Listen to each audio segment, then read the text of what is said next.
Cześć kochani, witam Was serdecznie na moim kanale i zapraszam dzisiaj na sałatkę warstwową z wędzonym łososiem i marynowanymi pieczarkami, czyli pyszną przekąskę, idealną propozycję na wielkanocny stół. Zapraszam do oglądania filmu. Przygotowanie sałatki rozpoczynamy od zrobienia sosu. Opłukany koperek dość drobno osiekamy. W małej miseczce umieszczamy jogurt oraz majonez. Dodajemy posiekany koperek. Wszystko doprawiamy do smaku solą oraz czarnym pieprzem i dokładnie mieszamy. Gotowy sos wstawiamy na pół godziny do lodówki.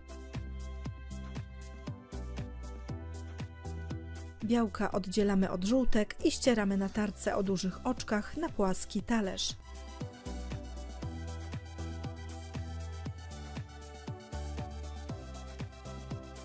Żółtka również ścieramy na tarce o dużych oczkach na osobny talerz.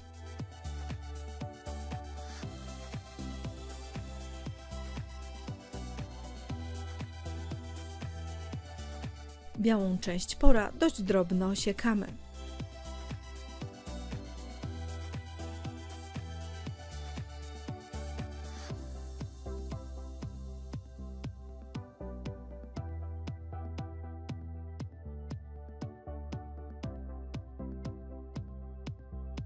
Marynowane pieczarki kroimy na mniejsze cząstki.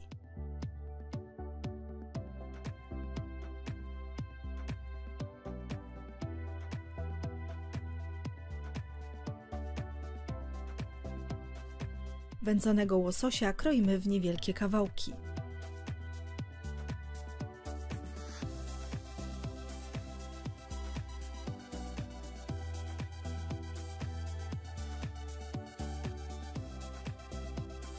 W ostatnim etapie przygotowania sałatki w przezroczystej misce układamy warstwami poszczególne składniki. Na dnie szklanej miski umieszczamy starte białka. Na warstwie białek rozprowadzamy 1/3 część sosu koperkowego. Na warstwie sosu równomiernie rozprowadzamy posiekanego pora.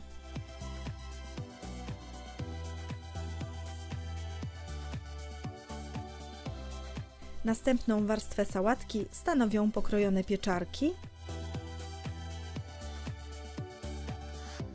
a na pieczarki wlewamy kolejną część sosu.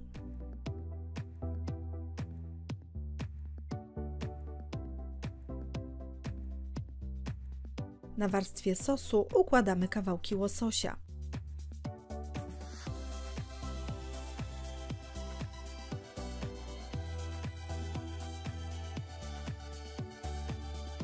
Na łososiu rozprowadzamy pozostały sos.